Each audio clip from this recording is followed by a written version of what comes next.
Hola, buenas tardes. Les saluda la doctora Nancy Salazar, coordinadora médica para ECITI Centroamérica y el Caribe. Justamente les queremos dar la bienvenida a este evento de actualización científica con esta invitación y queremos que se pongan cómodos y que se preparen para aumentar los conocimientos. La idea es que hagamos una actividad que sea muy interactiva, donde todos puedan participar a través del chat, ¿verdad? O a través de la estructura de Q&A y puedan hacer las preguntas conforme vamos a ir avanzando en la charla. El tema que nos compete el día de hoy es el enfoque terapéutico en lesiones deportivas. Tenemos como expositor a un gran speaker internacional muy conocido por todos ustedes en Latinoamérica, como lo es el licenciado Leonardo Rodríguez. Leonardo es licenciado en terapia física, graduado de la Universidad de Costa Rica, especialista en terapia manual ortopédica de la Universidad Santa Paula, especialista en manejo de productos de ortopedia de ECITI.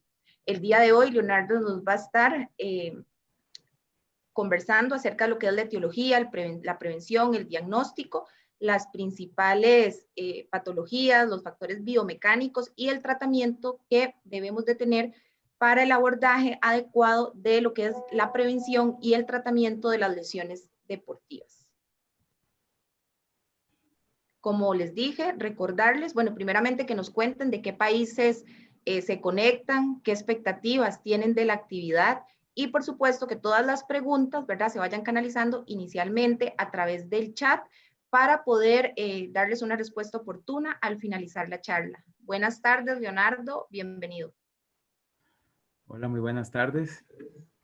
Gracias por la invitación a participar hoy en esta charla. Para mí es muy importante y muy bonito compartir con muchas personas que conozco y con otros que, pues, a través de este compartir de conocimiento y de experiencia, vamos a ir viendo ciertos temas alrededor de el desarrollo terapéutico en la evolución de las lesiones deportivas. Vamos a compartir la pantalla.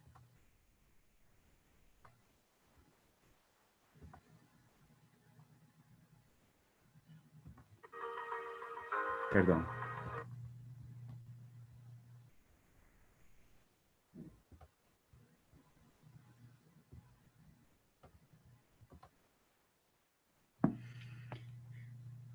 Bueno, gracias a ECITI Solution y a BSN Medical por contar conmigo para esta exposición.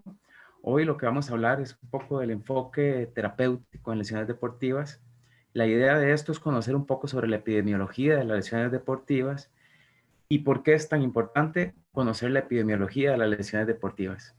Esto lo digo porque a veces tenemos información que no sabemos para qué utilizarla y el utilizar bien la epidemiología nos ayuda a tomar estrategias para realizar un buen plan terapéutico de evolución de una persona, deportista amateur o deportista profesional.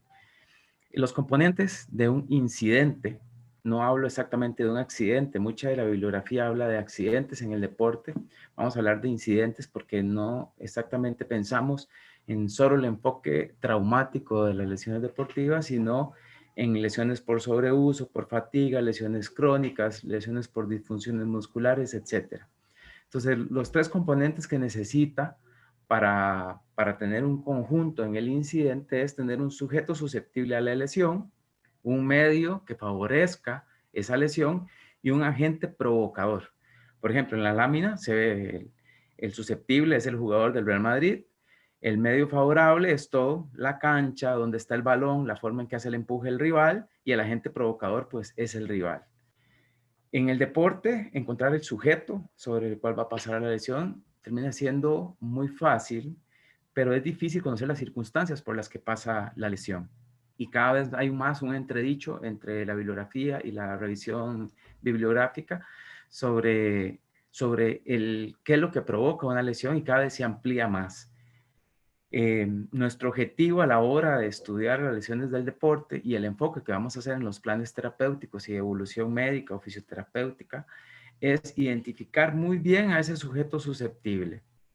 Al tener ese sujeto susceptible, vamos a analizar todo su entorno, cuáles son las características del medio y de los agentes provocadores que pueden influenciar a que ese sujeto sea tan susceptible, y después vamos a establecer medidas de prevención, y después vamos a establecer medidas preventivas en la elección del mejor tratamiento.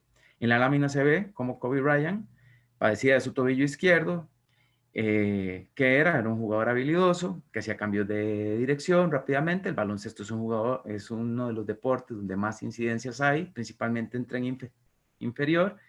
Y después, ¿cuáles son las medidas que toma él? Pues se hace un vendaje preventivo, un vendaje profiláctico dirigido a proteger principalmente los ligamentos que él había visto afectados en su carrera o donde él se sentía más susceptible a la lesión en la experiencia o en la percepción.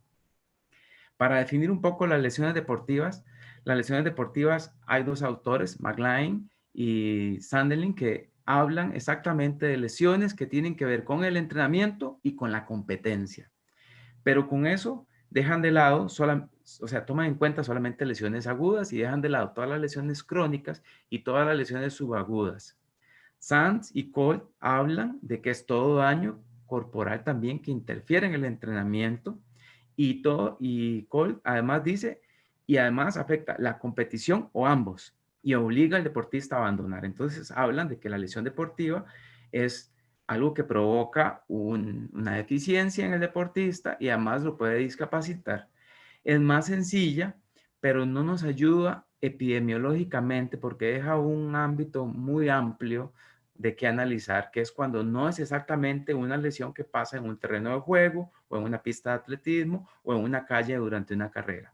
Entonces, Moreno dice que es todo aquel accidente o disfunción física que se da durante la práctica deportiva como consecuencia directa de ella. Habla de una disfunción, entonces ya empezamos a hacer otro análisis, cómo funciona esta persona y qué es lo que está fallando que provoca este tipo de lesión, este tipo de dolencia. Entonces ya no solamente analizamos si es el calzado o es la superficie o fue un resbalón o es un daño, sino cómo funciona este atleta, élite, amateur, adulto mayor, paralímpico, el que sea, que está provocando esta lesión. Y esta, aunque es un poco más completa, deja un vacío para aquellas disfunciones que no están relacionadas con la práctica deportiva.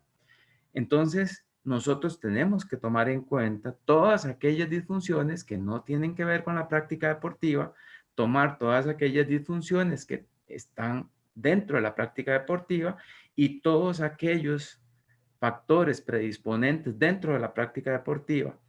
Por eso el deportista se vuelve tan complejo. Se vuelve complejo porque tiene muchas aristas por las cuales tenemos que estudiarlo para diseñar muy bien nuestro plan terapéutico. Los tipos de lesiones deportivas: hay lesiones de tejidos blandos y lesiones esqueléticas. En tejido blando, que sean tendones, cartílago, ligamentos y músculo, y las esqueléticas que sean sobre las fracturas, que sean sobre el hueso. Aquí tomamos en cuenta la biomecánica de los materiales y las adaptaciones al entrenamiento. Hay una lámina que es famosa, pero no ha cambiado, que nos habla de que la mayor cantidad de lesiones son las ligamentosas, de un 55% de lesiones ligamentosas, y después siguen las lesiones musculares. Las lesiones ligamentosas, donde se puede dar una ruptura total o una ruptura parcial, así también van a ser nuestras decisiones de tratamiento y el periodo en el que el deportista va a estar fuera de la práctica deportiva. Entonces tenemos que tomar en cuenta qué tipo de lesión es, si es articular, si es de tejido blando, si es ósea, y además qué grado de lesión es. Esto es solo un ejemplo para que tengamos pendiente. ¿Cuáles son las articulaciones que más se ven afectadas? En un estudio general, esto es de un metaanálisis que se realizó en el 2002, que sigue vigente, en rodilla y tobillo, o sea, tren inferior, siguen siendo las articulaciones más afectadas. Si lo tropicalizamos, pues concuerda mucho con nuestra realidad. Creo que no concordaría un poco con la realidad de República Dominicana, que probablemente haya más lesiones de tren superior porque juegan béisbol, pero en América Latina, que practican más fútbol, probablemente esto está más unido a nuestra realidad. Esta es una realidad, es un estudio de un metaanálisis de revisión que se realizó en Europa. Y después, de tercero, tenemos el muslo. Entonces, concuerda muy bien con que las lesiones musculares están en un segundo tracto de importancia. Los tipos de lesiones hay traumáticas y hay funcionales. Las traumáticas es que pasa un evento traumático donde se va a lesionar un ligamento, el cartílago, el tendón, se fractura el hueso, se desgarra un músculo. Las funcionales es cuando tenemos que hacer un análisis si está trabajando mal el cuerpo y ese trabajo hace que ese organismo sea un poco menos eficiente, gaste un poco más de energía y por ende hayan recargas,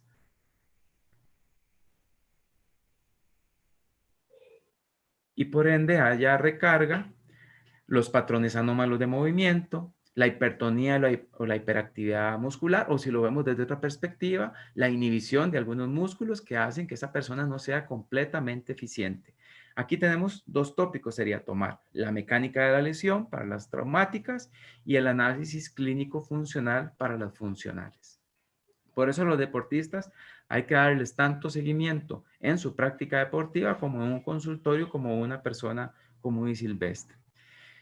Tenemos que la mayor cantidad de lesiones se dan en personas entre los 15 y los 25 años, las edades donde más práctica deportiva hay, donde más arcos de movimiento se pueden lograr, justamente antes de la meseta del envejecimiento. Entonces se toma en cuenta que tenemos que saber que ese porcentaje es muy amplio en esas edades. Ahora bien, hoy tenemos un llamado. Nuestros adultos mayores y las personas con discapacidad también realizan actividad física. Y ahora vamos a ver varios artículos que hablan sobre el enfoque que vamos a tener sobre ellos. En este artículo de Moreno del 2008 nos habla sobre epidemiología de las lesiones deportivas. Los hallazgos que encontramos ahí es un estudio descriptivo. Yo generalmente busco estudios descriptivos o metaanálisis, que es como lo que dicta doctrina, principalmente los metaanálisis. Dice que las principales disciplinas deportivas donde se dan lesiones es el fútbol, el baloncesto, el fútbol sala, y afecta principalmente las extremidades inferiores. La articulación más afectada es la rodilla, como ahora veíamos en las láminas anteriores, que es de otros artículos. Las lesiones ligamentosas y musculares son las más frecuentes. Hay autores que dicen, en mi consultorio no es esto, no es rodilla, no es tobillo, no es ligamento, no es músculo, es hombro, columna y rodilla. Cuando revisamos a una persona que hace deporte, tenemos que saber si es un amateur o si es un profesional. En las personas amateur, esta es la verdad. La principal lesión se da en hombro, columna y rodilla. Aquí vemos que columna lumbar es donde más hay lesiones y dolores, donde se acaecen más lesiones y dolores en los deportistas amateur. En los deportistas profesionales, la principal lesión se da en el tobillo y las siguientes lesiones es rodilla, isquiotibiales y cuádriceps. En esos, o sea, articulares en tobillo y rodilla, tejido blando en músculos isquiotibiales y cuádriceps. En este otro artículo de ANES, de lesiones deportivas en deportistas universitarios chilenos, son deportistas de alto rendimiento. Ellos lo que hicieron fue un estudio sobre esta población. Eran personas que practicaban diversos deportes y encontraron que el fútbol, el baloncesto y el voleibol eran las disciplinas donde más habían lesiones, donde más habían lesiones y se afectaban principalmente las extremidades inferiores. El tobillo fue la articulación más afectada y lesiones ligamentosas y capsulares las principales. Siempre que tengan que ver con miembro inferior, probablemente vamos a estar encontrando el ligamento y la cápsula, todos los estabilizadores primarios los vamos a encontrar afectados. Después, en este otro estudio, encontramos un incidente que se enfoca en la incidencia y prevalencia de las lesiones por esguince de tobillo. Ya sabemos que tobillo es una de las articulaciones más afectadas, por ende queremos saber qué pasa con la prevalencia de esas lesiones. Entonces, en este metaanálisis se encuentra que las mujeres son más susceptibles a las lesiones que los hombres. El esguince lateral de tobillo es más frecuente que, por ejemplo, el de los ligamentos deltoideos, y habla estrictamente del ligamento peroneo astragalino. Los deportes de cancha son los deportes donde hay más cantidad de lesiones. Ellos lo comparan con deportes como los deportes de pista. Entonces, en realidad, de lo que se debería concluir es que son los deportes donde hay contacto físico, en los deportes donde hay más lesiones. Las mujeres, Moreno igual, ya lo hablaba, decía desde el 2002, las mujeres tienen menos incidencia en lesiones deportivas que los hombres. Después, un estudio donde habla de Andreoli sobre la epidemiología de las lesiones deportivas, en el baloncesto, ya sabemos que el fútbol, el baloncesto, el voleibol, el tobillo, la rodilla, entonces, si además tenemos que analizar cada una de las disciplinas. Por eso es tan importante saber qué pasa en el baloncesto. Entonces, en esta revisión sistemática se encuentra que la afectación en el baloncesto, ellos no la asocian con el sexo. Igual pasó en mujeres, igual pasó en hombres. Extremidades inferiores son las más afectadas y las lesiones rodilla y tobillo son las más frecuentes. Rodilla y tobillo son las más frecuentes, es una lámina de otro autor. Lesiones y después, como lo veíamos antes, también las lesiones musculares que siguen y después muñeca y mano. En una revisión de López, esto es muy reciente, del 2020, eh, que hablan sobre la epidemiología del fútbol profesional, se hace una revisión sistemática donde los jugadores de fútbol concluyen que tienen un riesgo sustancialmente más alto que otros deportistas para sufrir lesiones. La mayor cantidad de lesiones se dan en competencia, 10 veces más. ¿Qué quiere decir 10 veces más? Lo compararon con las lesiones en futbolistas profesionales durante la práctica de entrenamiento.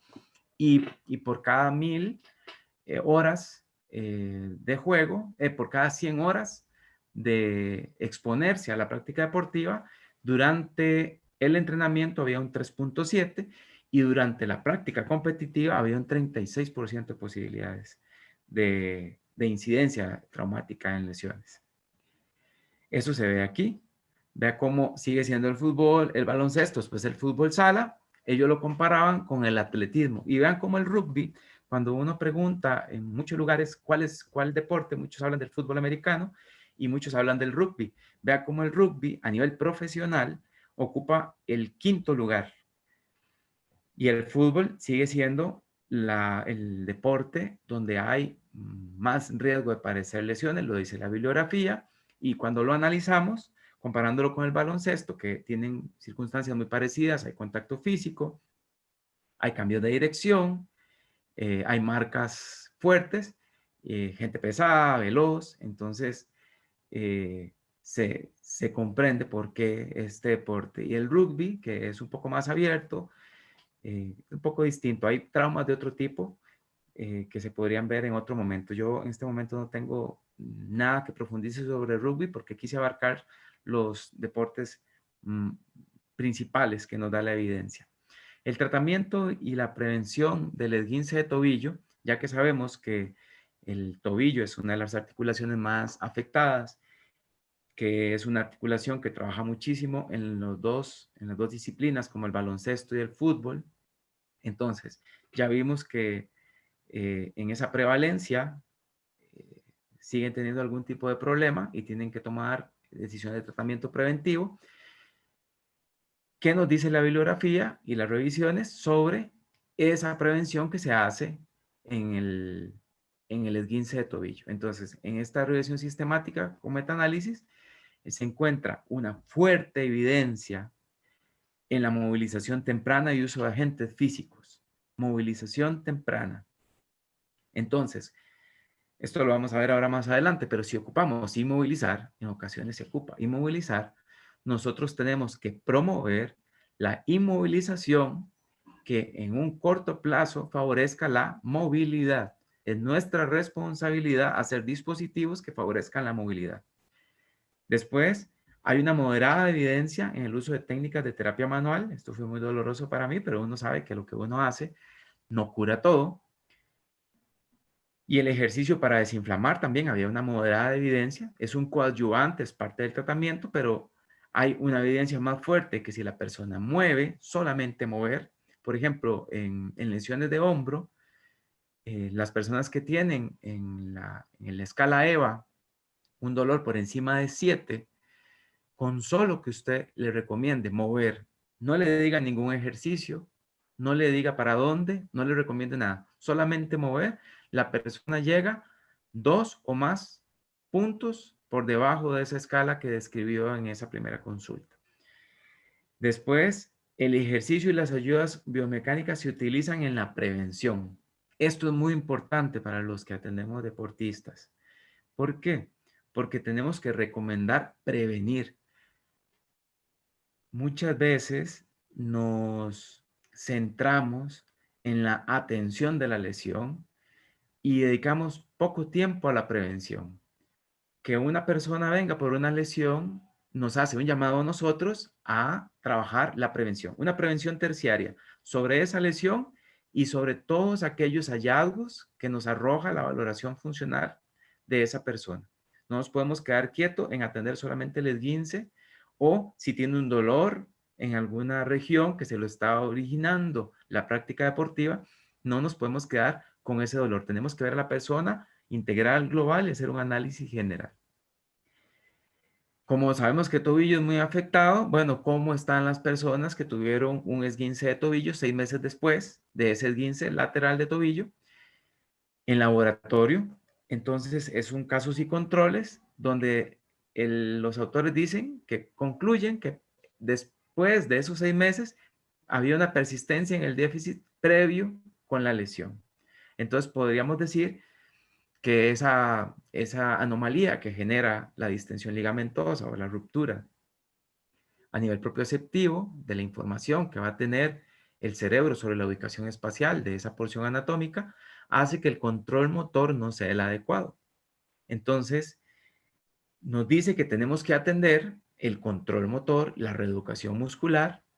¿Por qué? Porque en este mismo estudio encontraron un deterioro en el rendimiento de las articulaciones adyacentes. Cuando una articulación está inestable, la articulación adyacente va a absorber el movimiento de esa articulación.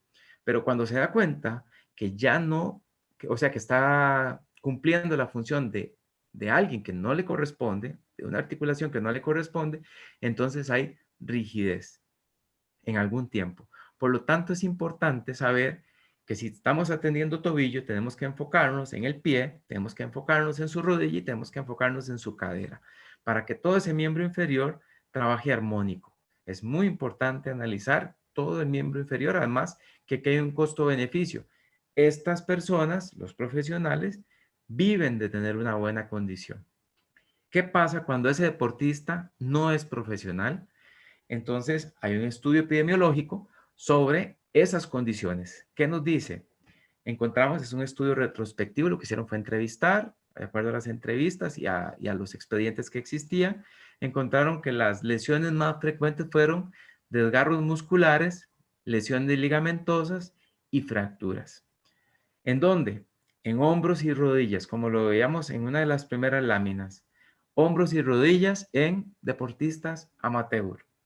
Y vea que son lesiones musculares, generalmente porque no están preparados para ese sobreesfuerzo que muchas veces la adrenalina nos llama a hacer. Por tanto, cuando estamos con una persona que es un deportista amateur o es una persona sedentaria que está empezando a hacer ejercicio, tenemos que hacer un llamado a que su actividad sea progresiva. No puede ser que una persona esté empezando a realizar actividad de carrera hoy y que al mes lo tenemos corriendo, haciendo una carrera de 10 kilómetros. Tenemos que hacer un llamado como profesionales en salud a que exista una evolución en su proceso de preparación física. Así como nosotros hacemos un plan en nuestro proceso de rehabilitación, curación, en nuestra terapéutica, tenemos que hacer un llamado para que la persona tenga conciencia. Igual, personas entre 18 y 40 años más afectadas, y lesiones musculares, lesiones ligamentosas y fracturas. Aquí sí, el rugby es uno de los deportes, es el deporte con más lesiones, después el básquetbol y las artes marciales. Como les decía antes, personas jóvenes son las que más van a estar siendo susceptibles a las lesiones deportivas, entonces tenemos que trabajar muy bien con los muy jovencitos, con los papás. Ojalá si tenemos contacto con los profesores de educación física, por ejemplo, en mi país hay profesores de educación física y tratamos nosotros de enviar siempre una nota al profesor de educación física para que la educación vaya dirigida más en la formación muscular y de control corporal del niño y del adolescente más que a el rendimiento. ¿Y qué pasa con nuestros adultos mayores? Los adultos mayores, hay un estudio sobre la epidemiología de las lesiones relacionadas en el deporte en el adulto mayor. En Europa se encuentra es que los adultos mayores, las personas mayores de 65 años, sí permanecen activos en el deporte. Entonces, muchas veces pensamos que el adulto mayor no está activo y lo encasillamos dentro de que lo vamos a encontrar el fin de semana y vamos a compartir y vamos a tertuliar o conversar. Y no, tenemos muchos adultos mayores que hacen ejercicio. Las lesiones más frecuentes fueron las caídas desde la altura de pie. Las lesiones más frecuentes fueron las heridas leves, las escoraciones, las escaldaduras, seguido de fracturas y esguinces. Y la fractura más frecuente fue la fractura de cráneo. Esto, los autores dicen que es muy importante porque esta epidemiología ayuda o permite identificar los factores de riesgo. En este estudio pues se hizo un análisis en Europa, entonces había muchas personas que practicaban actividades en esquí. Entonces los resbalones eran frecuentes y por eso las fracturas de cráneo.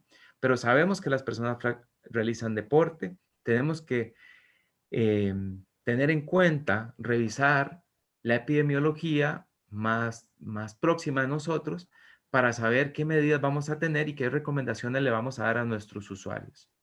Las fracturas y las lesiones, yo puse las lesiones musculares, vea cómo tiene una poca incidencia y las fracturas tiene pues toda la incidencia. ¿Y qué pasa en los deportistas paralímpicos? Pues encontramos un poco de epidemiología en personas con discapacidad que practican deporte y este estudio también nos dice eso, lo mismo que el estudio anterior.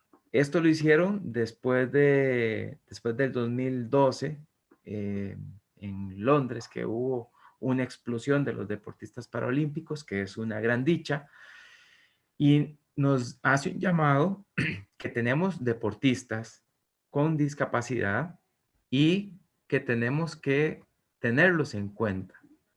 Tenemos que tomar en cuenta a estos deportistas y saber que esto está creciendo a un ritmo acelerado. Existe una inclusión, además, de nuevas discapacidades dentro del deporte. Analizar las lesiones de los deportistas paralímpicos es muy complicado porque son muchas cosas que tenemos que analizar. Y además se están incluyendo nuevas discapacidades y nuevos deportes dentro de los deportes paralímpicos. Hay una necesidad, dice el estudio, de estudiar la disciplina versus la característica de la discapacidad y dentro de la misma disciplina donde hay personas con cierta discapacidad, hay múltiples discapacidades, entonces son muchas variables, pero que existan muchas variables no significa que no las podamos analizar. Existe una necesidad de analizarlas. Lo que sí arrojó es que las principales lesiones agudas y crónicas se vinculan al uso de silla de ruedas. Esto probablemente porque la competencia en sillas de ruedas en fondos es una de las competencias pues, más viejas en los deportes paralímpicos. Entonces probablemente ya hay más equipo, más especializado, deportistas de mayor rendimiento y aparte de eso, de un esfuerzo, las actividades de fondo hacen una demanda que probablemente termina en lesiones crónicas, tendinosis y otros.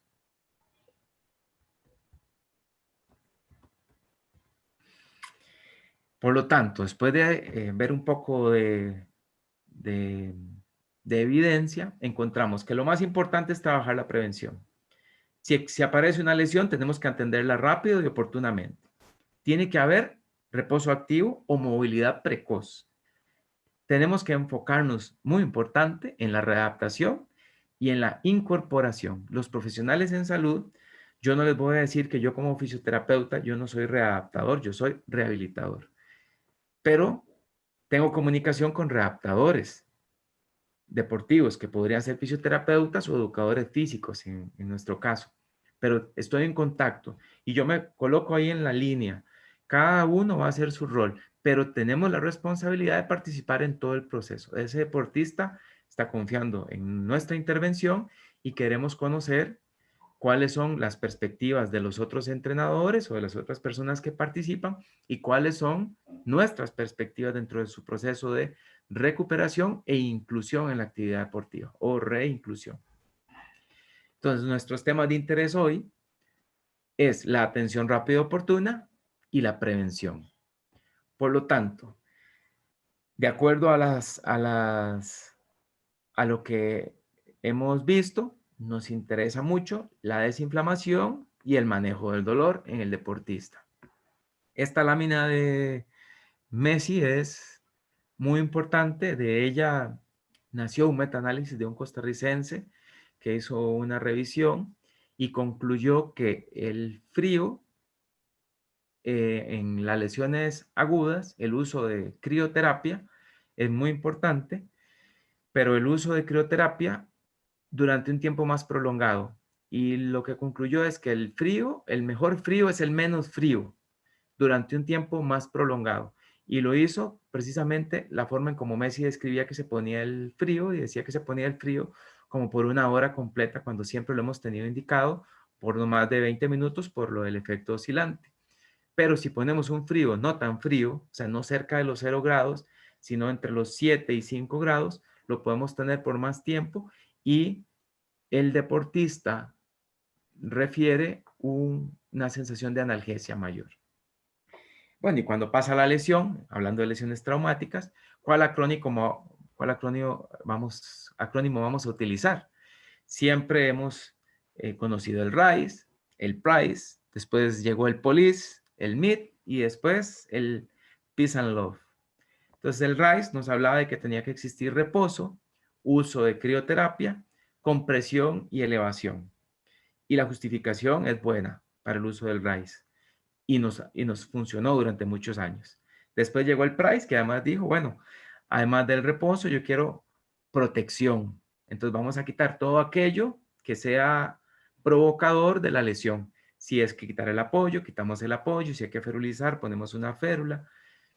Y después todo lo mismo. Vamos a usar crioterapia, reposo, compresión y elevación. O sea, vamos a enfocarnos en la vasodilatación periférica, la vasoconstricción profunda, en la vasodilatación profunda, en la vasoconstricción periférica y en el drenaje. Después aparece el POLICE cuando dice que lo que vamos a hacer es proteger, vamos a hacer la carga óptima, vamos a usar crioterapia, compresión y elevación. Más o menos lo mismo. Lo que pasa es que hace un llamado que ya exista un poco de carga óptima. Después dicen que no pensemos en el reposo, no pensemos en reposo, pensemos en movimiento. Movimiento, ejercicio, analgésicos y tratamiento. Ninguno va mal. O sea, puede ser que unos sean mejor que otros, que algunas decisiones sean mejor que otras, pero no van mal. Y el último, y lo que está en boga, es el Peace and Love, que lo que dice es vamos a proteger, vamos a usar todas las ayudas que sean necesarias para proteger, vamos a realizar elevación, vamos a evitar los antiinflamatorios. Y a veces son tan drásticos que hasta evitan el frío. ¿Por qué evitan los antiinflamatorios? Bueno, muchos ortopedistas están evitando los antiinflamatorios en procesos de lesión de ruptura. Cuando existe ruptura, se ha encontrado en algunos estudios que los antiinflamatorios retardan el proceso de cicatrización. Entonces, si la persona se puede mantener sin dolor, se evita el uso de antiinflamatorios. El uso del frío, algunos que dicen que no quieren usar frío, se da principalmente en lesiones musculares, porque dicen que retarda la cicatrización de lesiones musculares. Pero para la desinflamación articular, el frío siempre va a seguir funcionando. Después el uso de la compresión y la educación del paciente. En esa primera parte estamos excelentes. El paciente tiene que estar informado de saber cuál va a ser su proceso, de qué es lo que está pasando. Después vamos poniendo carga poco a poco. Tiene que haber optimismo en el proceso. Nunca podemos ser catastróficos. Vamos a generar basculación y que haya ejercicio. Entonces, hay un llamado a una protección parcial, a movimiento, a evitar todo aquello externo que podría retardar las cicatrizaciones si las existiera, si fueran necesarias, y vamos a ir incorporando a la persona rápidamente a las actividades donde tiene que haber movimiento. Aquí una tabla resumen del Peace and Love. Cuando tenemos un evento traumático, pues el dolor, sea por causas conocidas, hay un trauma, se asocia con un proceso inflamatorio conocido también, la atención va dirigida a ese cuadro que presenta la persona, la clínica va orientada a este trauma, a lo que acaba de pasar, y se van a hacer exámenes necesarios alrededor del evento que acaba de suceder. Y ahí vamos a usar la intervención o vamos a intervenir de la manera que creamos más oportuna. Yo trato de no juzgar la intervención que haga nadie, porque ninguno de nosotros tiene la intención de hacerle daño a nadie. Tenemos la intención siempre que la persona se sienta mejor. Entonces, encontrar la mejor herramienta que tengamos, puede ser Peace and Love, puede ser RISE, puede ser PRICE, o sea, la que para nosotros sea la más idónea de acuerdo a la particularidad de ese caso. Hay casos que probablemente van a ocupar una evolución mayor y probablemente van a ocupar una intervención diferente. Pero cuando es funcional, cuando es que algo ha venido pasando y esa persona a veces tiene una molestia, entonces nos preguntamos, ¿por qué esta persona tiene ese dolor? ¿Cuál es la razón de ese dolor? ¿Por qué esta lesión? ¿Esa hernia de disco será, si no es traumática, de dónde vendrá esa hernia de disco? ¿Qué es lo que está pasando en esta persona? ¿Dónde estará ese daño estructural si tuviera un daño estructural? ¿Es ese daño estructural el que está ocasionando el dolor o la incapacidad funcional de la persona? Son muchas preguntas alrededor de esto. Entonces, como ejemplo, la fisioterapia moderna nos llama y nos dice cosas como no analicen el síndrome cruzado porque lo tenemos en entredicho. A mí me parece que sí tenemos que analizar los patrones de movimiento. ¿Por qué? Porque nosotros debemos de estimular el control motor, no porque la persona de esa manera eh, no vaya a tener dolor, sino porque sea más efectiva, porque su cuerpo haga lo que su cerebro le está diciendo. Por ejemplo, cuando hablamos de la postura, entonces nos dicen, una postura idónea no existe, la mejor postura es la que sigue. Yo estoy de acuerdo, los cambios de postura son importantes, pero debemos de promover los cambios de postura a la luz del control motor. Es importante para que el cuerpo esté armónico con el cerebro y haga lo que el cerebro dice. Por ejemplo, las manipulaciones, ahora que veíamos que había evidencia relativa de que las técnicas de terapia manual eh, tenían una buena repercusión en la evolución de lesiones. Entonces dicen, si vas a trabajar la flexión del dedo o la extensión, si haces el deslizamiento posterior o anterior, va a ser lo mismo. Bueno, puede ser que haga lo mismo porque va a estimular la cápsula, pero, o esa movilización artrokinemática que les estoy mencionando.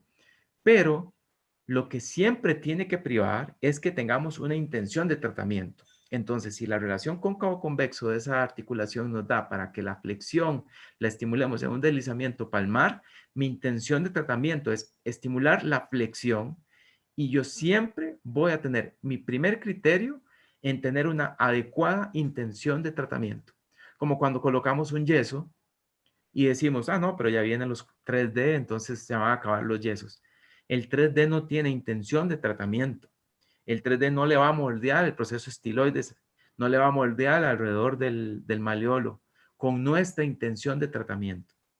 Por lo tanto, no tenemos que juzgar, tenemos que saber, por ejemplo, en el caso esto es un ejemplo, la fisioterapia moderna dice algunas cosas, juzgando algunos criterios de análisis funcionales, pero eso no significa que esté completamente bien. Tomar las mejores partes para que nuestra decisión de tratamiento, en este caso en el deportista, sea la idónea, es lo realmente importante. Por ejemplo, cuando queremos saber sobre criterios musculares, entonces vamos a analizar, estamos hablando de disfunciones. Entonces tenemos que tener claro qué es un músculo tónico y qué es un músculo fásico, cómo se inhibe, cuándo trabaja, cuándo los podemos incorporar, cómo hacemos cuando hay una hiperactividad del otro. ¿Por qué? Porque esto va en beneficio de la persona. Hay ejercicios que facilitan eso y algunos fisioterapeutas modernos dicen, no, haz el ejercicio tradicional y va a funcionar. Bueno, haz el ejercicio donde trabajas el estímulo sobre el inhibido e inhibís al inhibidor y además hacer el tradicional. Las mejores herramientas, la mejor intención de tratamiento. También tenemos que saber si estamos trabajando con un músculo que estabiliza localmente, que moviliza globalmente, que estabiliza globalmente. Tener muy claro la musculatura que queremos trabajar nosotros es imprescindible para saber qué tipo de estímulo vamos a hacer.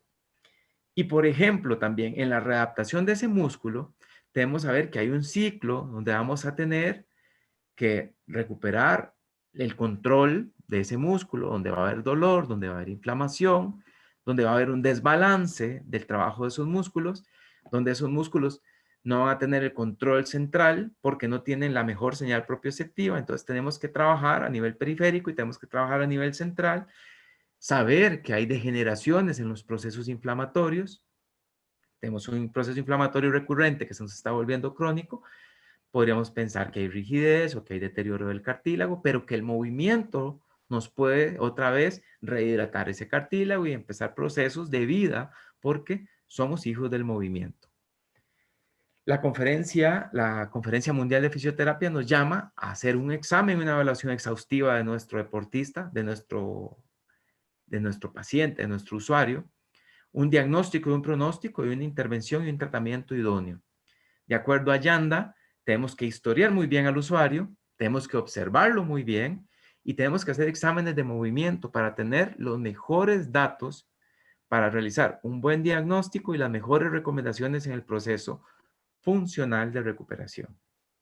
Por ejemplo, cuando queremos recobrar patrones de movimiento, tenemos que tener claro cuáles son los patrones de movimiento idóneos para que haya ahorro energético.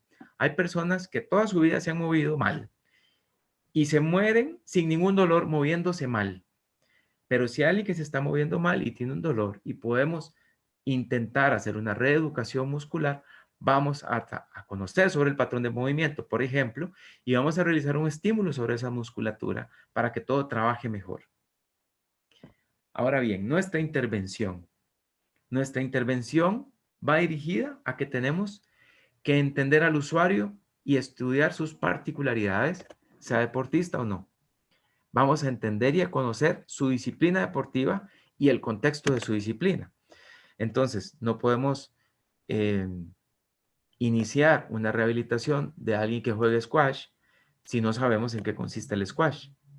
Y además, si esa persona practica squash 5 veces a la semana con un entrenador y además realiza gimnasio y es profesional o semiprofesional, o si esa persona no realiza nada más. Entonces, es importante conocer el contexto. Vamos a analizar el momento, si era una práctica, si era una competencia, cómo estaba emocionalmente la persona a la hora de la lesión. A veces vemos a un deportista, a un quarterback que no da una y no sabemos qué es lo que está pasando. Igual con las lesiones. Puede ser alguien que esté susceptible a la lesión porque emocionalmente no está bien. Entonces, cuando realizamos nuestra historia clínica, tenemos que preguntar cómo está emocionalmente y cómo está físicamente. Y después, realizar nuestro plan de intervención con las mejores opciones para ese usuario, para esa disciplina y en el contexto histórico que está viviendo la persona. Porque no es lo mismo que este deportista se lesione en una pretemporada o a mitad de un campeonato. No es lo mismo. No es lo mismo que se nos lesione en defensa a que se nos lesione un delantero. No es lo mismo. No es lo mismo que se nos lesione un repartidor o un alero. No es lo mismo.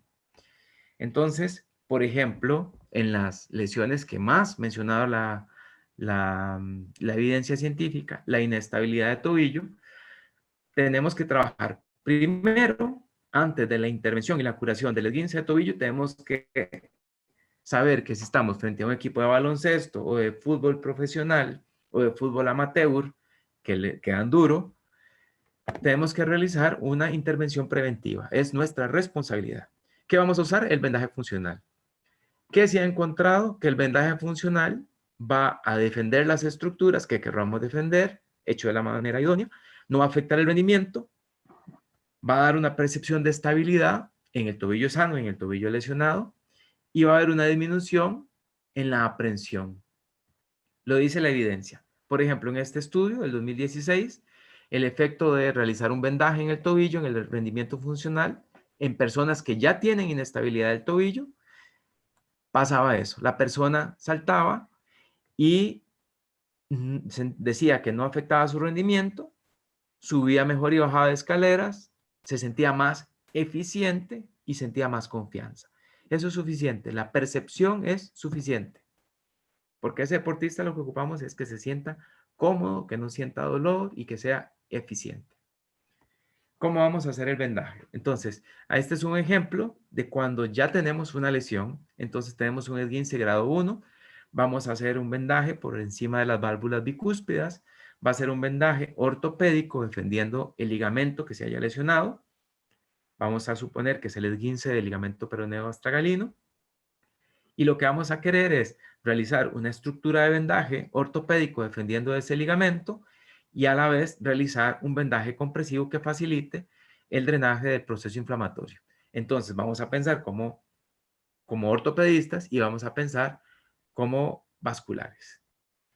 ¿Cómo lo vamos a confeccionar? Vamos a hacer un anclaje, vamos a poner prevendaje, vamos a hacer anclajes, vamos a hacer tensiones. Por ejemplo, ese tiene una tensión ahí en la línea, entre la línea del tercio medial y el tercio distal de tibia.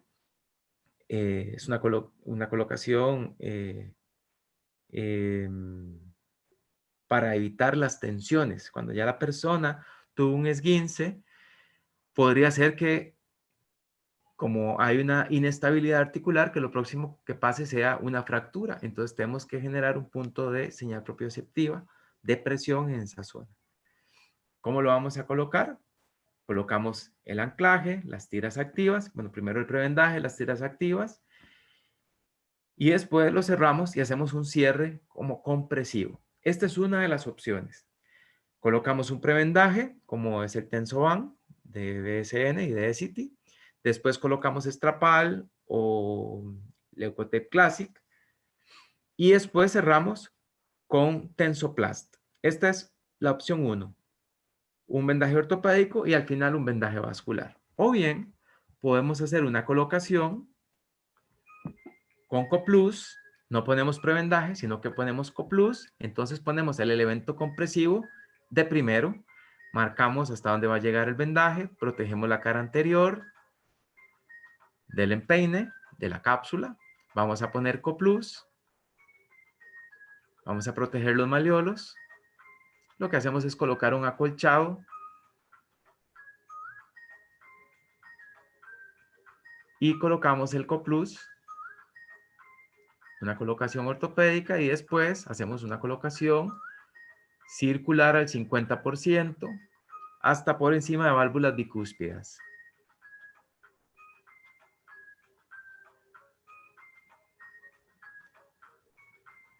Evitamos la tensión, ahí solamente se jala el producto para ir desarmándolo, desadheriéndolo.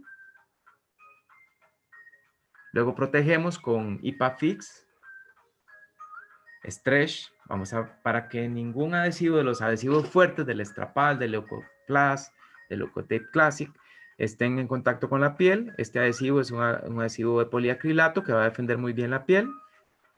Colocamos los anclajes, que es de donde vamos a salir y donde vamos a llegar. Colocamos el anclaje proximal.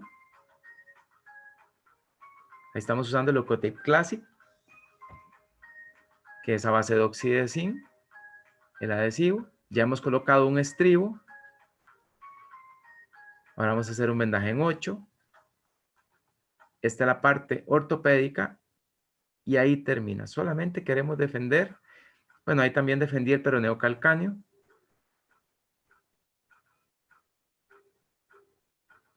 Y después vamos a hacer un cierre. Yo usé Leukoplast para proteger el vendaje. Es un vendaje de larga data, digamos, de larga data, porque la persona lo va a tener 5 días. Van a hacer 2 cambios. En semana y media debería tener muy buena evolución. En el segundo cambio ya no va a tener inflamación, pero lo cerramos para protegerlo. La persona van a ver cómo colocamos larga la del calcáneo para poder cerrar bien. Y después hacemos un cierre plantar. un rasgado fácil.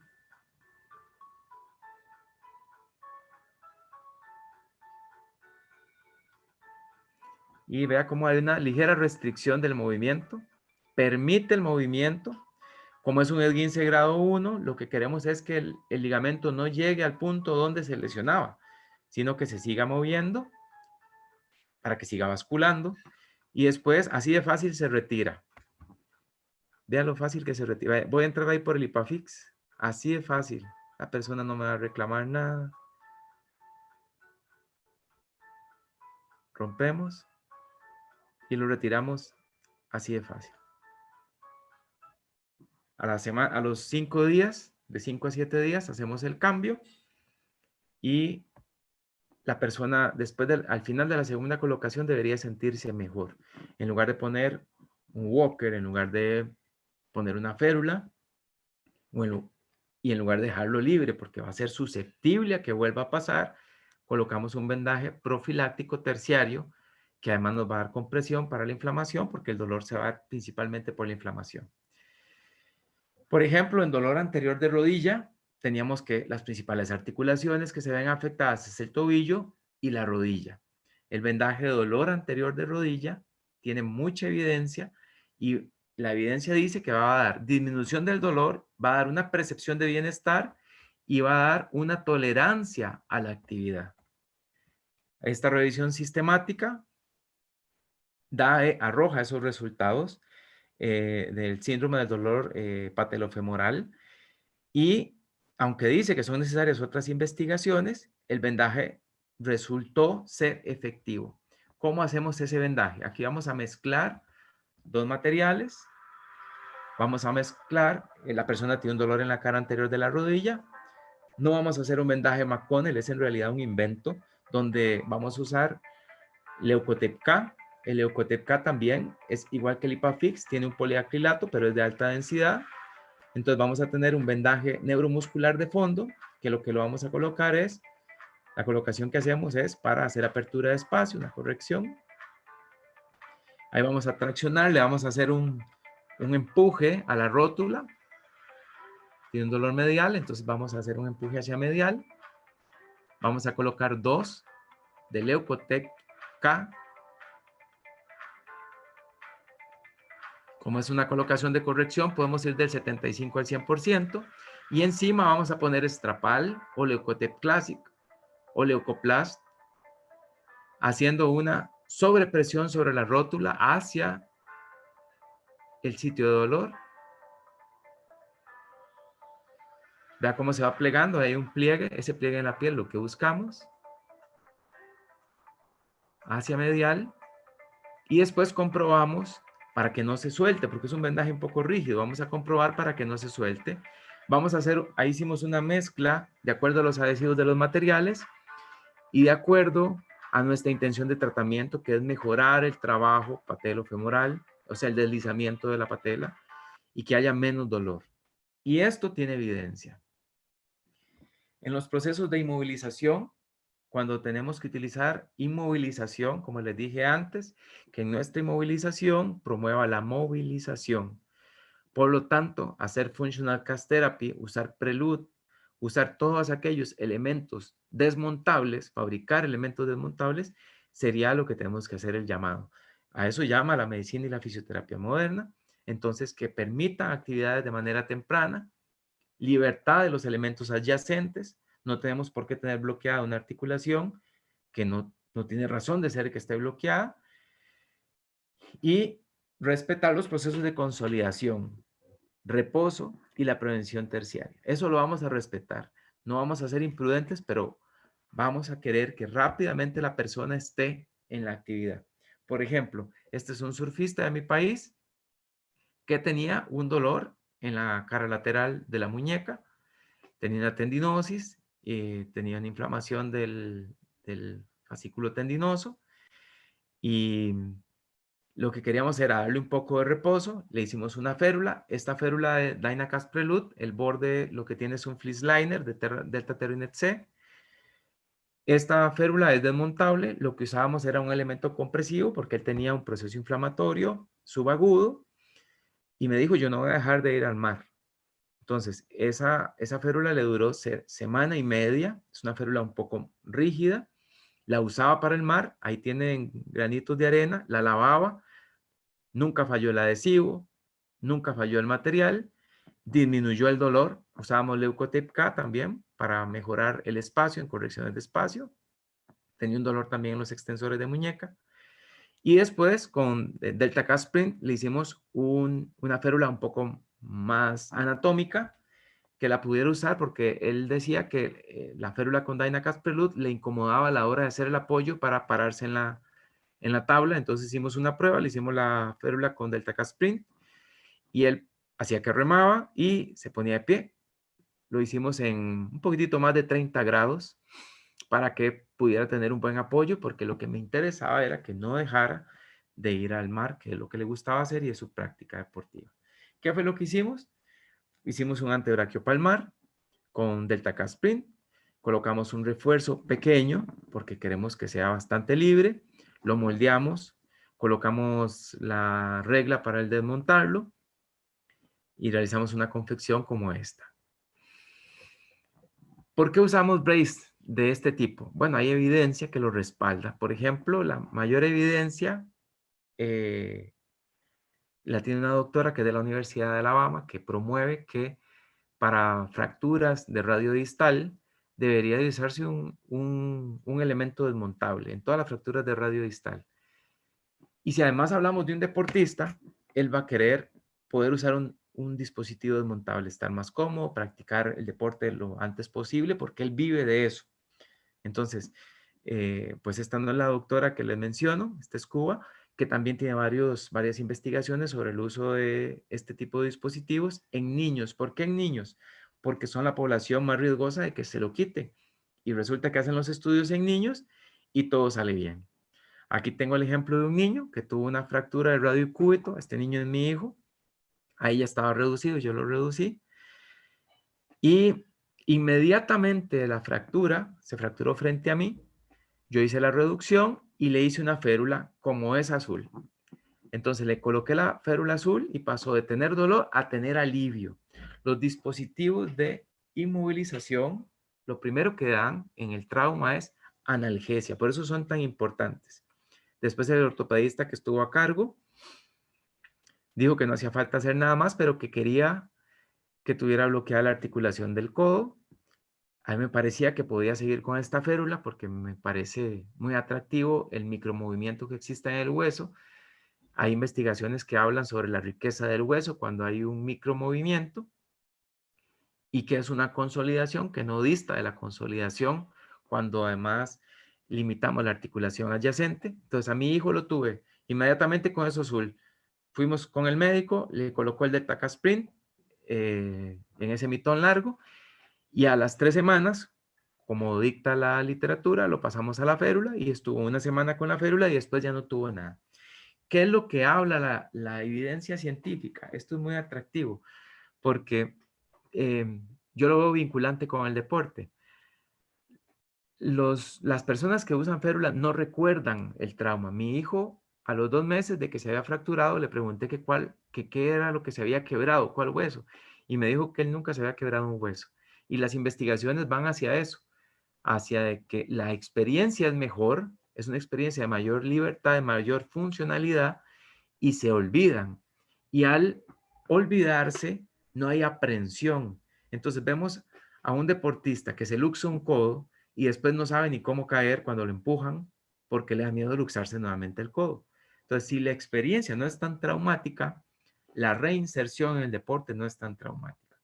Aquí en la izquierda tenemos un deportista que es un ciclista, corre en Europa, tuvo una fractura de escafoides, el médico lo quería dejar lo más libre posible, le hicimos esa férula y se fue en bicicleta para el aeropuerto. El doctor de la selección de Costa Rica haciendo botas de tobillo y a la izquierda, a la derecha es un colega que es deportista élite, él hacía exterra, ahí estaba con una fractura del segundo meta izquierdo, que se lo hizo en una caída en bicicleta, nunca dejó de entrenar, le hicimos ese dispositivo, dejamos libre los dedos, dejamos libre la muñeca, consolidó a las 4 semanas Nunca tuvo problemas, nunca dejó de entrenar y fue a competir.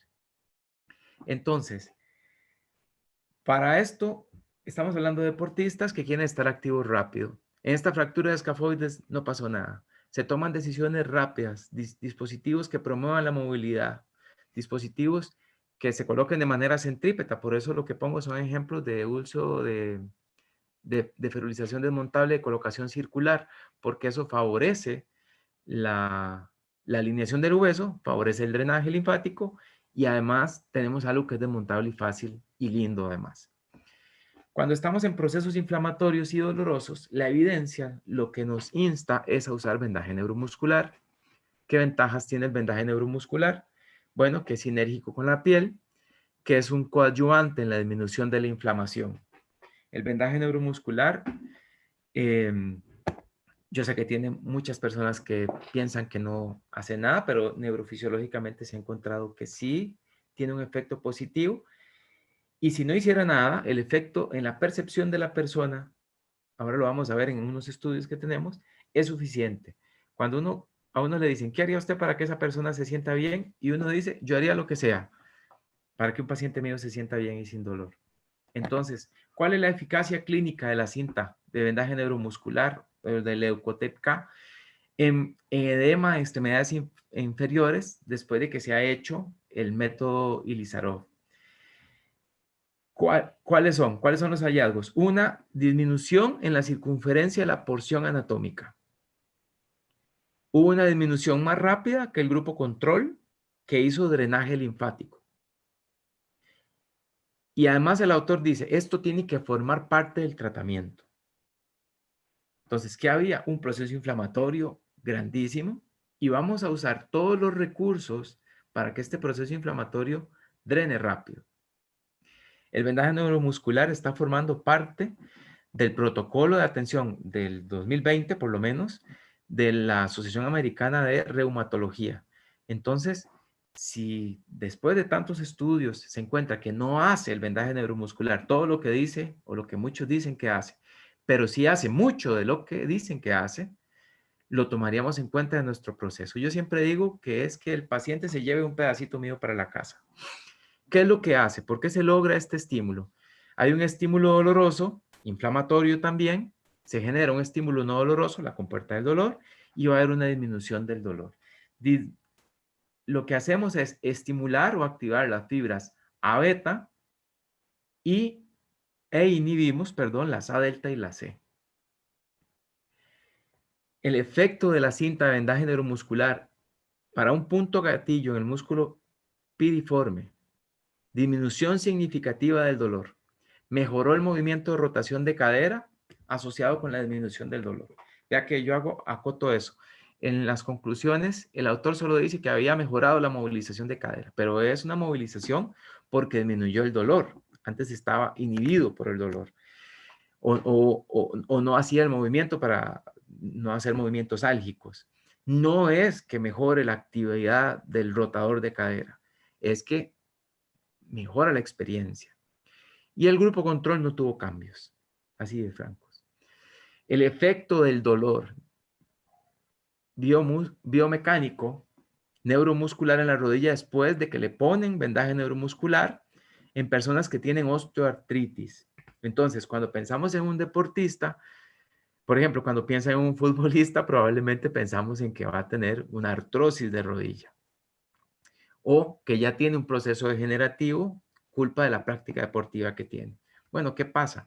Hay una disminución significativa del dolor en reposo. Las personas con osteoartritis tienen dolor aún en reposo. Hay una disminución del dolor durante la marcha. Y muy importante, porque las colocaciones que generalmente se hacen, o sea, todas las personas tienden o tendemos, para incluirme ahí, a hacer colocaciones musculares. Entonces se hace una colocación sobre el músculo cuádriceps, pero dice que no mejoró el desempeño del músculo cuádriceps, pero sí mejoró el proceso inflamatorio. Entonces la colocación que teníamos que hacer era un enrejado más que una colocación sobre el músculo cuádriceps. Entonces, este análisis es importante para saber cuál decisión de tratamiento en el vendaje voy a tomar. Y aquí les comparto sobre lesiones de cuádriceps. Como estamos en miembro inferior, ¿cómo vamos a colocar? Tenemos un desgarro del recto femoral. Vamos a localizar el punto doloroso. Probablemente venga con un diagnóstico sonográfico también, donde nos han dicho dónde tiene la ruptura. Vamos a localizarlo. Realizamos los cortes. Vamos a colocar 2Y o V para corrección de la fascia. No vamos a pensar que si es de ascendente, descendente, de inserción, origen. No, vamos a corregir la fascia. Queremos espacio. Lo que queremos es espacio para que llegue sangre y sane esto. Tenemos una colocación al 10%. Podríamos hacerlo hasta el 75%. Sin tensión los anclajes. Sin tensión los anclajes. Con la tranquilidad del caso. Ahora vamos a hacer una corrección.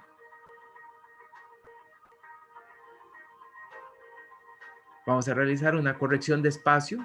Yo ahí lo llevo al 75, ¿eh? Fui al 100, fui al 50 y un poquitito más del 50, el 75. Los anclajes sin tensión para que la persona no experimente picazón. Estamos haciendo fuerzas centrípetas en dirección transversal y longitudinal. Lo que queremos es espacio. Ahora cuando lo retire, ustedes van a ver el efecto que va a tener. Ese efecto. Y vean cómo hay espacio. Este es el centro de lo que queríamos atender. Ese es nuestra intención de tratamiento y nuestro efecto de tratamiento en esto que queríamos atender. Entonces, una buena decisión con un buen material, el Leukotape-K, a nadie le va a caber duda de que es un material excelente. Yo solo uso Leukotape-K y una buena decisión de tratamiento. Entonces, muchos dicen, bueno, sí, está bien, la bibliografía y la evidencia científica dice que mejora el dolor y la inflamación y mejora la tasa de desarrollo de la fuerza. Entonces, ¿qué hallazgos tenemos? Aumentó la percepción de la fuerza inmediata al colocarlo. En los siguientes minutos de la colocación, la persona se sintió mejor. Pero cuando hacen el estudio neurofisiológico, no se encontró aumento de la fuerza. Entonces, no aumenta la fuerza. Pero si a alguien, un deportista, le dice, colóqueme en el cuádriceps, porque cuando tengo eso me siento más fuerte, yo se lo pondría. Vamos a estar claros como profesionales que no va a mejorarle la fuerza, va a mejorar su percepción, va a mejorar su sensación. Y eso también es importante, porque nosotros somos víctimas de nuestras sensaciones. Entonces es importante. Por ejemplo, atletas que hemos atendido en el servicio, Gabriela Traña, que es una maratonista costarricense, que ha corrido olimpiadas, mundiales, una persona excelente. Llegó al servicio con un dolor en la cara anterior de la cadera. 3 años tenía de tener el dolor. Había una debilidad. Entonces, el diagnóstico es un dolor en la cara anterior de la cadera. Pero el diagnóstico fisioterapéutico era una debilidad en los aductores y una anomalía en la cadena cinemática anterior. Hicimos como tratamiento el principal ejercicio, el que tiene más evidencia, que es el Copenhagen Adductor. Ejercicios de control en disco de Freeman. Escogimos el disco de Freeman. Pudimos haberlo hecho en un BOSS o haberlo hecho en un balance board. Bueno, la decisión de tratamiento de cada uno. Y vendaje neuromuscular. Y tuvo una resolución el caso. Neri Brenes, que tuvo un trauma en una competencia en Birmingham justamente antes de las Olimpiadas de Londres. Él venía a ser el campeón del mundo en los 400 metros bajo techo. En esa ocasión, ese trauma fue un trauma distorsivo en inversión. Generó una plica sinovial. Tuvo un año con el malestar. A veces sentía malestar y se inflamaba, a veces no sentía nada. Era que la plica entraba y salía. Tuvo una resolución quirúrgica. ¿Y qué hicimos? Pues era un deportista, estaba a punto de correr los centroamericanos, no nos dio chance de estar. Movilización activa, mejoramos el rango de movilidad, hicimos técnicas de terapia manual ortopédica, ejercicio depletivo, control motor y vendaje neuromuscular y compresión. Muy importante, porque lo que teníamos de fondo era que queríamos mejorar el drenaje. Queríamos que no existiera más sustancia inflamatoria, más que las plaquetas y factores de crecimiento que necesitamos que sanara la invasión quirúrgica. Después de ahí no tenía que haber nada más. Tuvo una resolución del caso, es un atleta activo actualmente. Andrea Amador, En Polonia, justamente antes del Giro de Italia, se cae en Polonia y tuvo una fractura de la cabeza del radio. Ahí esa foto es justamente después de la caída y de la fractura. Lo operaron, tuvimos una intervención, lo operaron en España. Inmediatamente hicimos movilidad activa, trabajamos CABAT, drenaje, compresión, vendaje neuromuscular y traía unas escoriaciones, entonces cuidamos esas heridas, tenían unas en la cadera y el sacro tenía unas heridas grandes, entonces estimulamos el proceso de cicatrización con materiales que probablemente muchos de ustedes conocen de Essity. ¿Qué materiales usamos para hacer el vendaje neuromuscular? El Leukotape K. ¿Qué materiales usamos para realizar nuestro vendaje funcional? Usamos prevendaje como el Tensoban, usamos esparadrapo como el Estrapal o el Leukotape Classic y usamos venda elástica adhesiva como el Tensoplast. Para la compresión, vea que he mencionado muchas veces elementos compresivos, pues podríamos usar el CoPlus o podríamos usar la venda Comprilan, dándole soporte o no, dependiendo del proceso evolutivo que tenga la persona, con Comprifon, que es una espuma de 4 milímetros de espesor. Entonces, podría ser que no usemos espuma, que usemos una espuma de 2 milímetros, o usemos un enguatado con softband. Estos son los materiales que utilizamos. Y para las ferulizaciones usamos el Dynacast Prelude, usamos el DeltaCast Print, usamos el DeltaCast Conformable y la familia Delta Terrinet C con todos sus aditamentos y todas las ayudas para hacer un buen dispositivo. Un poquitito de la bibliografía que realizamos y después las palabras del maestro Maitland, que es el maestro de la movilización al rango final, donde él dice que tenemos que compartir el conocimiento y nosotros siempre queremos ser mejor mañana, no ser mejor que nadie, queremos ser mejor para nosotros mismos y mejor para las personas que confían su proceso en salud. Esta ha sido mi presentación. Muchas gracias por la atención y por acompañarnos. Estoy para servirles en las dudas que tengan.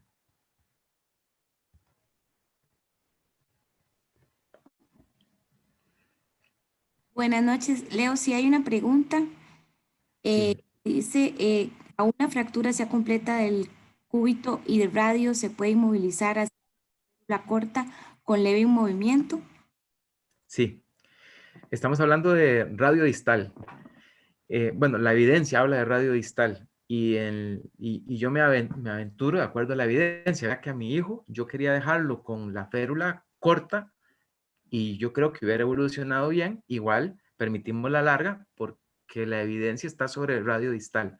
Sí, cúbito y radio, una buena reducción, si es el caso, y una férula desmontable. Eso sí, las primeras 2 semanas en el niño no se desmonta y las primeras 3 semanas en el adulto no se desmonta. No se desmonta para actividades. Se puede desmontar y iniciar su proceso terapéutico a las 2 semanas y media, a las 3 semanas. Entonces, esto además nos da muchas cosas. Es una férula funcional, va a ser muy confortable. La persona no se siente tan enfermo que como con un yeso circular y muy grande. Y además permite que la persona se incorpore rápidamente a los procesos de rehabilitación. Entonces, si lo analizamos a nivel económico, entonces vamos a tener menos tiempo de incapacidad. Hay autores que hablan, por ejemplo, la Universidad de Alabama, la doctora Xu habla de hasta 3 semanas de incorporación a las actividades. Cuando hablamos de los vendajes, a Joel Rodríguez, supongo que estamos hablando, voy a hablar de todos, entonces. El vendaje neuromuscular, pues de acuerdo a la literatura, se recomienda no pasar los 7 días, aunque la adhesión de retirarlo al 7.º día y va a soportar el agua. Probablemente si tenemos otras sustancias como aceites, probablemente va a desmejorar mucho el contorno de la colocación del material. Y los vendajes que utilizan esparadrapo van a tolerar mojarse, pero la experiencia va a ser fea para el usuario. Entonces siempre, por ejemplo, en el vendaje para el esguince grado 1, recomendamos que no lo mojen, porque aunque el adhesivo, los adhesivos de Essity son los mejores que existen, el adhesivo va a dar, pero la experiencia va a ser mala y puede ser que facilitemos otros procesos que no tengan que ver con la lesión que estamos atendiendo. Entonces evitamos los vendajes funcionales, mojarlos. El vendaje para dolor anterior, para dolor del síndrome patelofemoral, ese sí se puede mojar porque está colocado se coloca sobre IPAFIX o se coloca sobre Leukotape K y ambos tienen una evaporación rápida. Entonces, aunque se va a mantener adherido el esparadrapo y va a estar seco rápidamente, aparte que es un vendaje abierto. No sé si sufrago la consulta.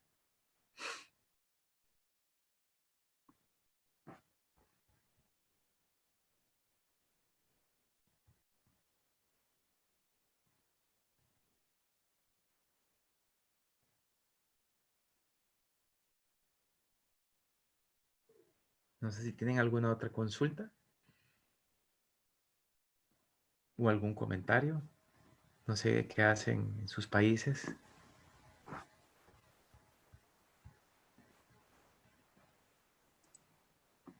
Leo, y hay otra pregunta, ¿la revisas? Ajá, la de... Me está diciendo que con respecto para las luxaciones, ya sean de peroneo, codo o clavícula, ¿qué vendaje sería el más apropiado? Bueno, me imagino que me está hablando de clavícula, la luxación acromioclavicular. Em, yo hice una revisión de vendaje para luxaciones acromioclavicular y la conclusión es que es mejor evitar el vendaje porque no se logra lo que siempre hemos considerado y es bastante tajante la evidencia en decir que es mejor la quietud aún en esguinces fuertes. Respecto a las luxaciones, ya sean peroné. Bueno, cuando hay luxaciones en tobillo,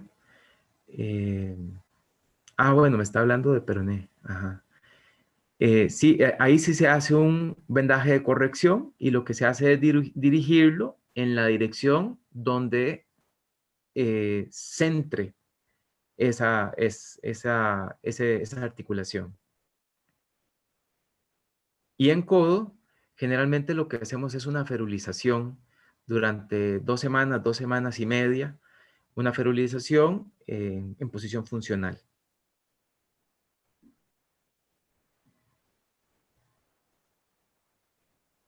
Eduardo, no sé si sufrago su consulta.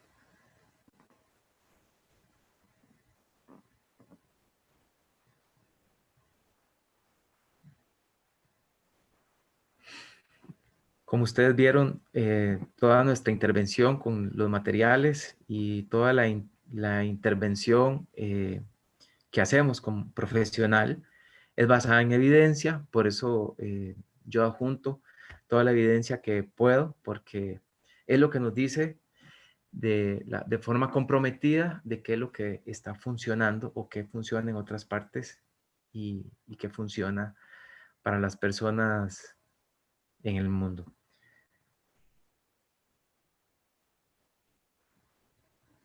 Para luxación metatarsofalángica fabricamos una férula plantar, se puede hacer con Dynacast Prelude o se puede hacer también con DeltaCast Conformable o con DeltaCast Print.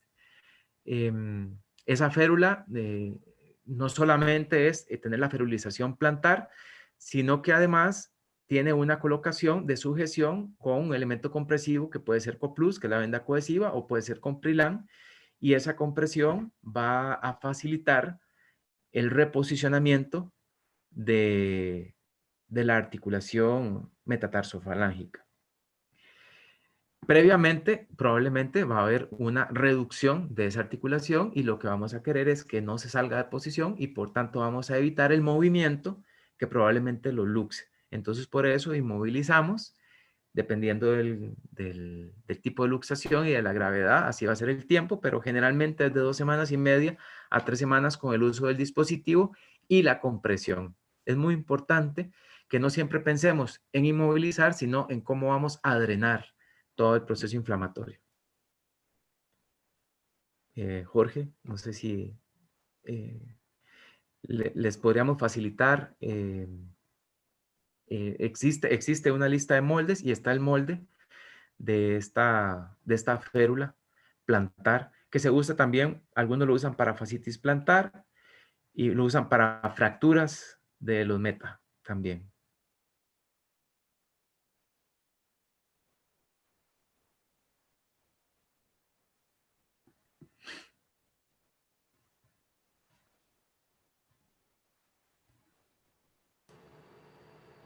Tenemos un par de preguntas adicionales en el módulo de preguntas y respuestas. Ah, ok, ya me voy a pasar allá.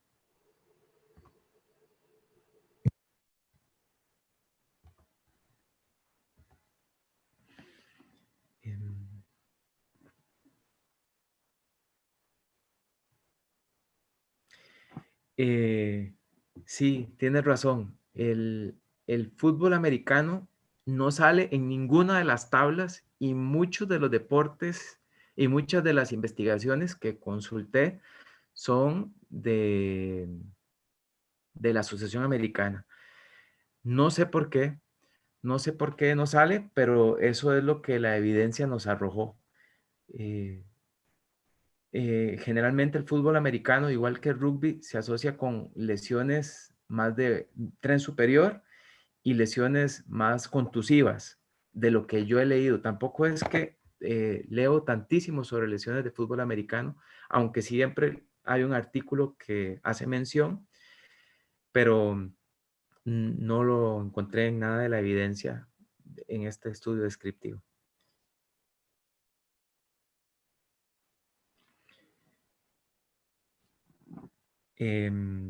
Domingo, el vendaje neuromuscular en esguince grado 2 y grado 3.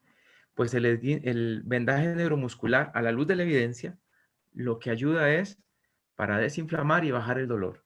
Entonces, es muy oportuno el uso del vendaje neuromuscular. Por lo tanto, si vamos a hacer de fondo un dispositivo de inmovilización y vamos a colocar antes un vendaje neuromuscular, pues estaremos haciendo una intervención más completa. Generalmente para un esguince grado 2 usamos un inmovilizador de tobillo que lo hacemos con Dynacast Prelude, y un esguince grado T lo que hacemos es una bota con Dynacast Prelude o con DeltaCast Conformable, y podemos, como es desmontable, podemos estar colocando el vendaje neuromuscular. Generalmente lo que hacemos es una colocación linfática para ese vendaje neuromuscular.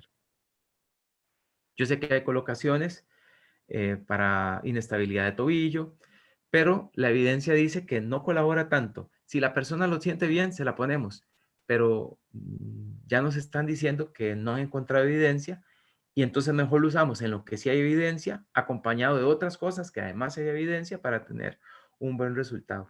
Y yo lo hago así como usted está diciendo. Coloco vendaje neuromuscular y además todo lo demás que ocupe colocar. Puede ser que coloque un neuromuscular y haga un vendaje funcional también. Para esguince grado 3 y un esguince grado 2, que a veces parece un grado 3, probablemente no va a ser un vendaje funcional y sí voy a usar elementos rígidos. Lo que voy a cambiar es el tiempo de evolución, el tiempo de permanencia de esos elementos rígidos. Entonces está en nuestras manos que sea precoz y que sea de poco tiempo, de corta duración, el uso de elementos rígidos de inmovilización.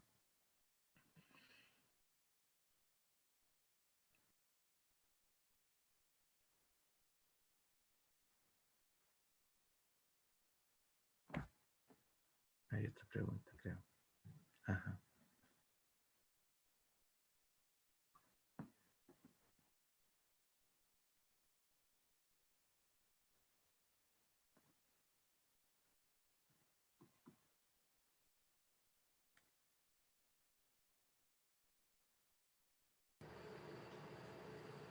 Okay. Tenemos otras 3 preguntas Sí, acá en el módulo. a Manuel, Reni Manuel. Pues es, Reni, el vendaje neuromuscular, como le digo, está en el protocolo de la Asociación Americana de Reumatología 2020. No he revisado el 2021, sinceramente, para ver si aparece. Supongo que sí, porque se usa en todos los tratamientos inflamatorios y de dolor. No usarlo para,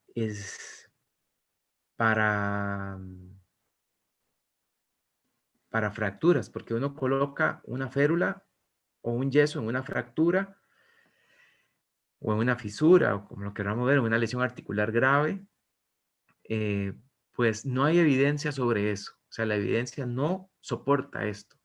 Yo le podría decir, para quedar bien con los personeros de Essity, que sí, que lo usen, que lo gasten en eso, pero no tiene sentido. Lo podemos usar para facilitar que no haya tanta inflamación. Y si además colocamos una férula y además esa férula la posicionamos con un elemento compresivo, va a ser mejor la experiencia. Pero el vendaje neuromuscular es además un mensaje que le dejamos al paciente grabado en su piel para todos los días que va a estar lejos del servicio. Tiene unos efectos que ya no los está describiendo la evidencia, pero no lo cambiaría yo de ser necesario por lo que sea necesario. Hay que hacer lo que sea necesario, lo que la persona ocupe.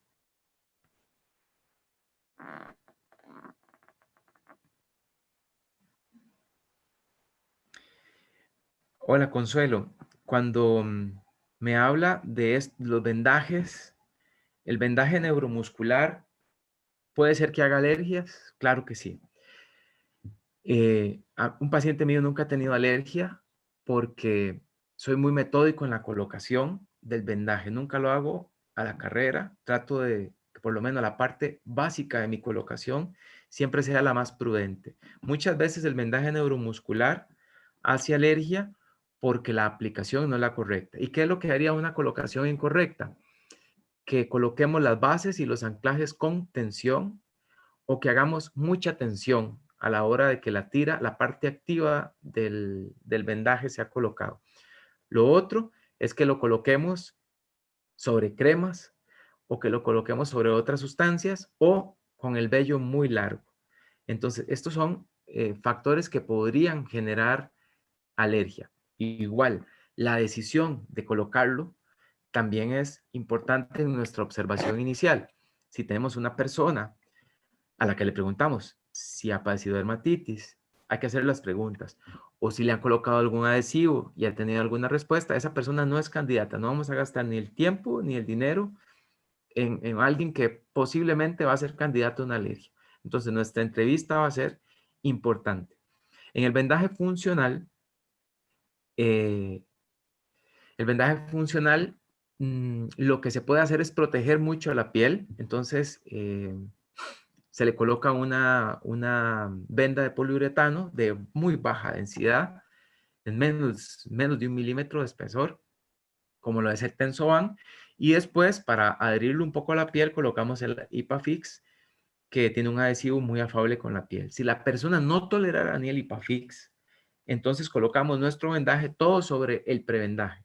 El prevendaje lo podemos hacer con el Tensoban, que es esta espuma de poliuretano, o podría hacerse con el Coplus, con cualquiera de los dos. Si la persona hiciera alergia al material de protección de la piel, entonces no le ofreceríamos nada porque lo que sigue es adhesivos y adhesivos de muy alta densidad que es peligroso para la piel.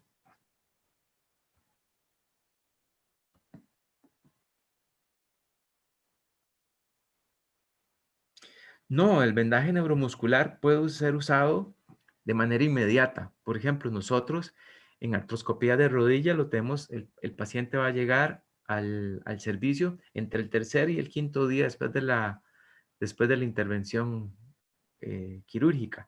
Y en esa misma sesión va a salir con un vendaje de características linfáticas. Aunque es una intervención ortopédica, el vendaje va a ir dirigido a la desinflamación. Esa desinflamación que vamos a facilitar va a disminuir la presión intraarticular y va a disminuir el dolor.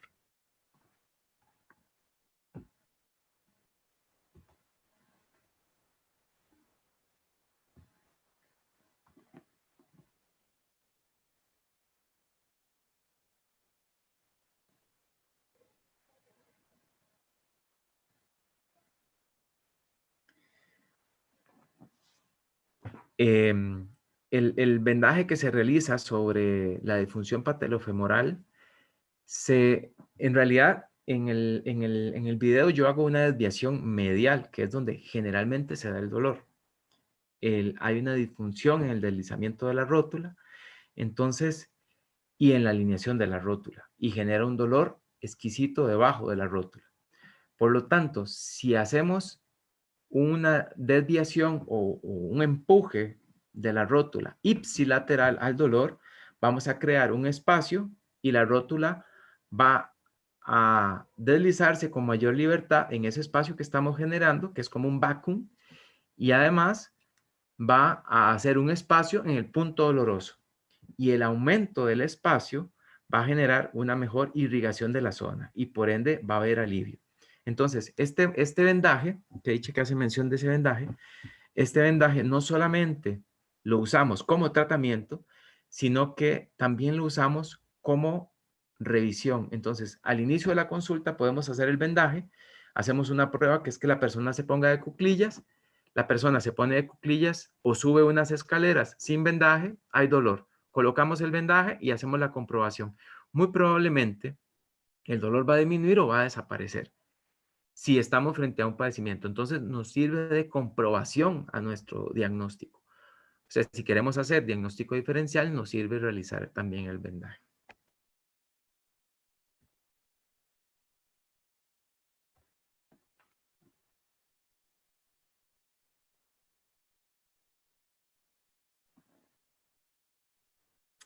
Bueno, en un jugador profesional, Consuelo, en un jugador profesional, eh, ellos se vendan muchísimo. Entonces, a veces ya la piel está muy sensible a los adhesivos. A veces también la misma fricción de la práctica deportiva hace que haga un poco de alergia. O también hay que revisar el prospecto del producto y ver frente a qué adhesivo estamos. Entonces es muy importante revisar eso.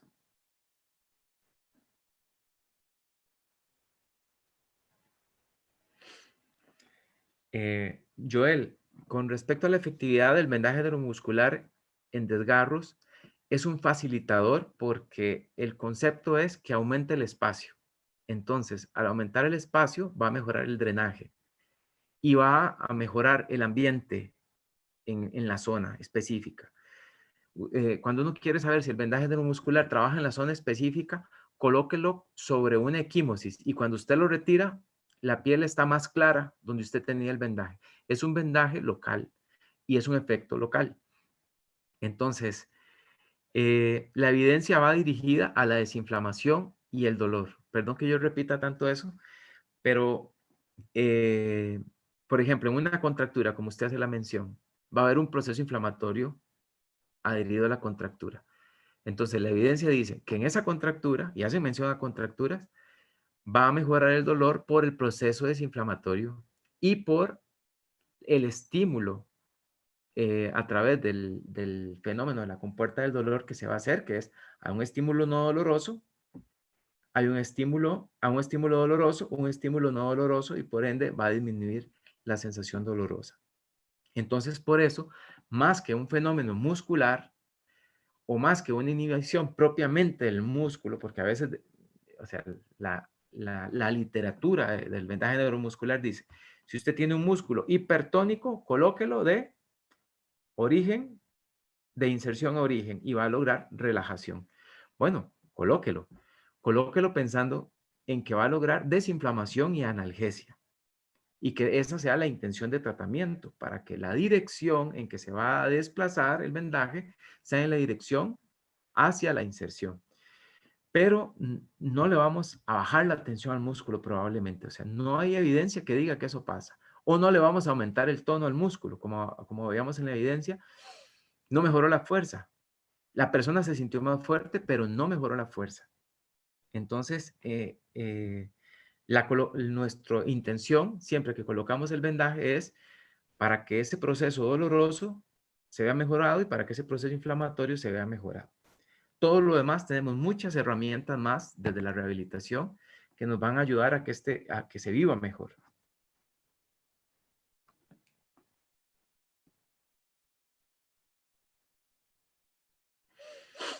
Y esos dos grupos musculares, los músculos del muslo, me imagino que me imagino que se refiere al cuádriceps y al gastrocnemio,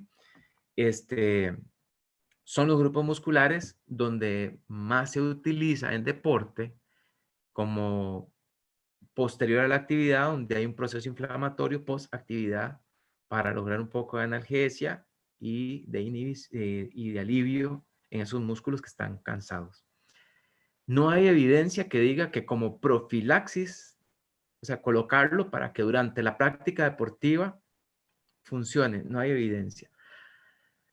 Hubo un estudio que hicieron que lo que hablaba era, en escala de esfuerzo percibido, el atleta se sentía mejor, pero al hacer pruebas estaba igualmente fatigado, estaba igualmente fatigado.